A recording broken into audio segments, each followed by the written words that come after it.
आज हम पढ़ेंगे इकोनॉमिक्स में फिशर के सिद्धांत कौन से हैं, इनका जन्म कहाँ हुआ था, इनकी मृत्यु कब हुई थी, इनकी किताबों के नाम कौन कौन से हैं। सारे बहुत ही इंपॉर्टेंट है पीजीटी के लिए।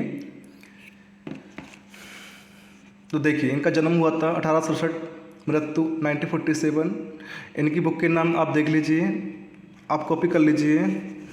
The nature of the capital income, the rate of the interest, ये सारी मोस्ट किताब पूरी देख लीजिए, स्क्रीनशॉट कर लिख लीजिए। कब दी थी? 1935 में बुक दी थी, 28 में ए दी थी, 28 में ए बुक दी थी, 1920 में ए बुक दी थी। तो आप याद लिख सकते हो।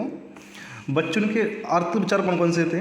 तो मुद्रा का परिमाण सिद्धांत, नकदी देन, ये बहुत इंपॉर्टेंट है पीजीटी के लिए। नकदी देन किसने दिया था? तो फिशर ने दिया था। विनिमय समीकरण दीर्घकालीन के लिए घटक थी। इनका ये बहुत इंपॉर्टेंट सूत्र है, पीटी बराबर एम बी, पीटी बराबर एम बी प्लस एम डेक्स बी डेक्स से, बहुत इंपॉर्टेंट है। एक किसका सूत्र है? फिशर का सूत्र है। हाल ही नवोदय विद्यालय में पूछे गए क्वेश्चन है, केंद्रीय विद्यालय में पीजीटी में। ब्याज का समय अधिमान सिद्धांत किसने दिया था? तो फिशर ने दिया था। तो बच्चों, तो ये आप लिख लीजिए, याद कर लीजिए। इनका फिशर का गणितीय सूचकांक भी सूत्र होता है F01 रूट P1Q0 बटा P0Q0 गुणा P1Q1 P0Q1 इंटू 100। ये बहुत ही इंपॉर्टेंट सूचकांक है। इस सूचकांक का आदर्श सूचकांक भी कहा जाता है।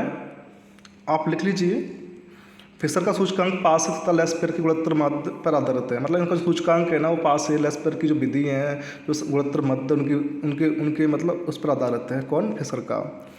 तो ये बहुत मोस्ट है आपके लिए, कॉपी कर लीजिए, स्क्रीनशॉट कर लीजिए बच्चों। और भी हम आगे बात करें तो आदर्श सूचकांक परिवर्तनशील भारों पर आधारित हैं। इनके और भी फार्मूला हैं, तो आप पढ़ सकते हो, लिख सकते हो और याद भी कर सकते हो बच्चों। स्क्रीनशॉट कर लीजिए। Thank you.